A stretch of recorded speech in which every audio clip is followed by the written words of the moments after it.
Le scénario est l'ensemble des décisions précoces, positives, négatives, prises pour accepter, ou refuser, ou modifier les injonctions et permissions, à l'origine préverbale, perçues par le bébé grâce à sa compréhension aiguë des signes non-verbaux. Le contre-scénario est l'ensemble des décisions, positives, ou négatives, prises ensuite pour obéir aux contre-injonctions verbales. Il y a 5 messages contraignants, ou drivers. On croit qu'on reste OK, tant qu'on y obéit. Nous les avons tous en proportion variable. Ils sont associés à des comportements typiques. Nous pouvons utiliser les messages de notre programme d'une manière positive ou négative. Le père, voici comment travailler dur, te surmener, et mourir jeune. La mère, voici comment étouffer tes sentiments, et aboutir à une dépression. Mettez sur pause, pour prendre le temps d'examiner cette diapositive.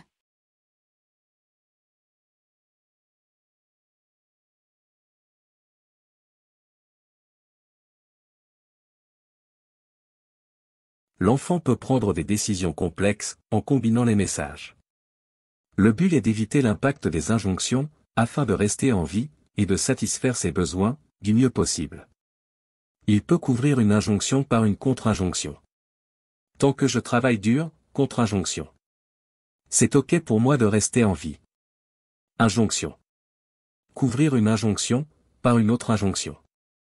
Jouer l'injonction d'un parent, par l'injonction d'un autre parent. Tout changement passera par la décision de se donner des permissions.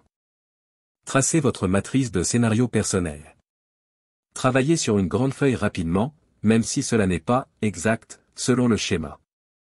Quelles sont vos injonctions parmi les 12? Quelles sont vos contre-injonctions? Il faut? Il ne faut pas. Quand était-on content, ou en colère contre vous? Elles peuvent venir de frères et sœurs, ou d'enseignants. Dans le programme, n'indiquez que les parties négatives de l'adulte contaminé par le parent.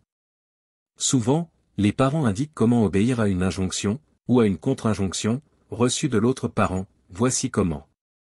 Utilisez ce que vous avez écrit, quand vous vous êtes imaginé être votre personnage préféré, dans un exercice précédent.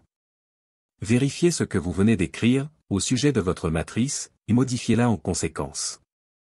Mettez sur pause, et prenez le temps de faire cet exercice selon le modèle qui vous est donné.